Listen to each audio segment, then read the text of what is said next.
गुरुदेव और माँ गायत्री के चरणों में कोटि कोटि नमन करते हुए गुरुदेव को साक्षी मानते हुए आज हम जानेंगे गायत्री मंत्र की दैनिक साधनाएं कैसे करें। गायत्री मंत्र का जाप करते समय किन सावधानियों का ध्यान रखें और मानसिक जप कैसे करें। गायत्री जप की विधि क्या है, आज हम ये सब कुछ जानेंगे इस वीडियो में। निस्संदेह मंत्रों में बहुत बड़ा बल मौजूद है। यदि कोई उनका ठीक उपयोग जान ले तो अपनी और दूसरों की बड़ी सेवा कर सकता है। गोस्वामी तुलसीदास जी का कथन है कि मंत्र परम लघु जासु बस विधि, हरिहर सुर सर्व, मदोन्मत गजराज कह, बस करी अंकुश खर्व। यो तो मंत्र बहुत से हैं, उनके सिद्ध करने और प्रयोग करने के विधान भी अलग अलग और फल भी अलग अलग मिलते हैं, परंतु एक ऐसा मंत्र है जो संपूर्ण मंत्रों की आवश्यकता को अकेला ही पूरा करने में समर्थ है। वह मंत्र है गायत्री मंत्र। गायत्री मंत्र ऋग्वेद, यजुर्वेद, अथर्ववेद और सामवेद चारों वेदों में है। इसके अतिरिक्त और कोई ऐसा मंत्र नहीं है जो चारों वेदों में पाया जाता हो। गायत्री वास्तव में वेद की माता है। तत्वदर्शी महात्माओं का कहना है कि गायत्री मंत्र के आधार पर वेदों का निर्माण हुआ। इसी महामंत्र के गर्भ में से चारों वेद उत्पन्न हुए। वेद के मंत्र दृष्टा ऋषियों ने जो प्रकाश प्राप्त किया है वह गायत्री से ही प्राप्त किया है। गायत्री मंत्र का अर्थ इतना गूढ़, गंभीर और अपरिमित है कि उसके एक एक अक्षर का अर्थ करने में एक एक ग्रंथ लिख सकते हैं। आध्यात्मिक, बौद्धिक, शारीरिक, सांसारिक, ऐतिहासिक अनेक दिशाओं में उसका एक एक अक्षर अनेक प्रकार से पथ प्रदर्शन करता है। वह सब गूढ़ रहस्य यहाँ इस थोड़े से छोटे से वीडियो में नहीं बताया जा सकता। यहाँ तो आप सभी को गायत्री का प्रचलित, स्थूल और सर्व उपयोगी भावार्थ ये समझ लेना चाहिए कि तेजस्वी परमात्मा से सद्बुद्धि की याचना इस मंत्र में की गई है।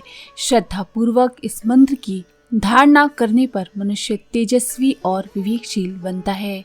गायत्री माता अपने प्रिय पुत्रों को तेज और बुद्धि का प्रसाद अपने स्नेहवश प्रदान करती हैं। इसके अतिरिक्त अनेक आपत्तियों का निवारण करने की शक्ति गायत्री माता में है। कोई व्यक्ति कैसी भी विपत्ति में फंसा हुआ क्यों ना हो, यदि श्रद्धा पूर्वक गायत्री की साधना करे तो उसकी आपत्तियां कट जाती हैं और जो कार्य बहुत कठिन तथा असंभव प्रतीत होते थे वे सहज ही हो सकते हैं। ओम भूर्भुवः स्वः तत्सवितुर्वरेण्यं भर्गो देवस्य धीमहि धियो यो नः प्रचोदयात्। साधारण जप में प्रतिदिन का नियम ये होना चाहिए कि कम से कम 108 मंत्रों की एक माला नित्य जप की जाए। जप के लिए सूर्योदय का समय सर्वश्रेष्ठ है।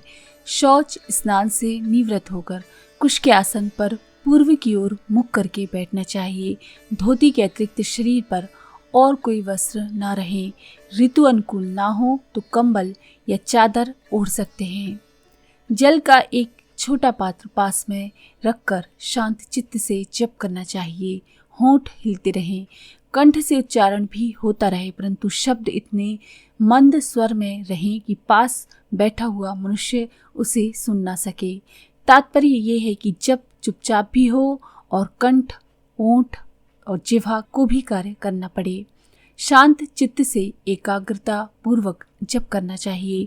मस्तिष्क में त्रिकुटी स्थान पर सूर्य जैसे तेजस्वी प्रकाश का ध्यान करना चाहिए, यानी आप जप के साथ साथ ध्यान भी करते रहें और भावना ये करें कि उस प्रकाश की तेजस्वी किरणें मेरे मस्तिष्क तथा समस्त शरीर को एक दिव्य विद्युत शक्ति से भर रही हैं। जप और ध्यान साथ साथ आसानी से हो सकते हैं। आरंभ में कुछ ऐसी कठिनाई आती है कि जप के कारण ध्यान टूटता है और ध्यान की तल्लीनता से जप में विक्षेप पड़ता है, पर कठिनाई कुछ दिनों के अभ्यास से दूर हो जाएगी।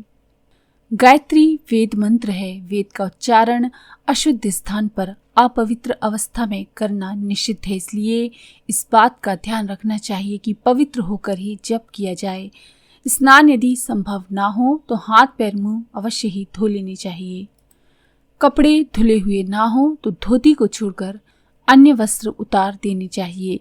जप के लिए यदि कुश का आसन ना हो तो चौकी आदि लकड़ी की किसी चीज का प्रयोग किया जा सकता है। ऊनी वस्त्र भी किसी हद तक ठीक है। रेशम, वृक्षशाला आदि के आसन भी वैसे शास्त्र सम्मत हैं, परंतु इनमें जीव हिंसा होती है, इसलिए जहाँ तक संभव हो सके चमड़े के आसन को बिल्कुल भी काम में नहीं लाना चाहिए। कपड़े के बिछौने पर या खाली जमीन पर बैठकर जाप करना ठीक नहीं, क्योंकि ऐसा करने से जप के द्वारा प्राप्त हुई विद्युत शक्ति जमीन में खिंचकर चली जाती है। रोग में, अशुद्ध अवस्था में, आकस्मिक आपत्ति में जब मंत्र जप की आवश्यकता हो तो मन ही मन जप करना चाहिए। कंठ, होंठ, जिह्वा का जरा भी प्रयोग नहीं होना चाहिए। इस प्रकार का जप रास्ता चलते, काम करते या बिस्तर पर पड़े पड़े भी किया जा सकता है। ऐसे जप में माला का प्रयोग नहीं करना चाहिए। इस रीति से नित्य जप करना चाहिए। इससे शरीर का स्वास्थ्य ठीक रहता है, रक्त की शुद्धि और बल वीर्य की वृद्धि होती है, चेहरे की चमक बढ़ जाती है, वाणी में प्रभाव डालने वाली शक्ति की अधिकता होने लगती है, स्मरण शक्ति तीव्र होती है और सद असद विवेक करने वाली बुद्धि का विकास होता है, धैर्य और साहस बढ़ता है, चित्त में प्रसन्नता और शांति रहती है, ईश्वर और धर्म की ओर मन झुकने लगता है, व्यसन, व्यभिचार और दुष्कर्मों से घृणा होने लगती है। ये लाभ पूर्णतः निश्चित हैं। गुरुदेव लिखते हैं कि हमने अनेक व्यक्तियों को गायत्री का जप सिखाया। उन सबका अनुभव है कि इन नियमों के साथ कुछ दिन लगातार श्रद्धापूर्वक जप करने से उपरोक्त सभी लाभ प्राप्त होते हैं। ये गायत्री के दैनिक जप का साधारण क्रम है। आधा घंटा समय नित्य लगाकर इस विधि से गायत्री के कम से कम 108 मंत्र आसानी से जपे जा सकते हैं। जिन्हें वह मंत्र सिद्ध करना हो वे 1.25 लाख गायत्री का विधि पूर्वक जप करके उसे सिद्ध कर सकते हैं। इस सिद्धि से ऐसी अद्भुत शक्तियां प्राप्त होती हैं जिनकी शक्ति की कोई तुलना नहीं।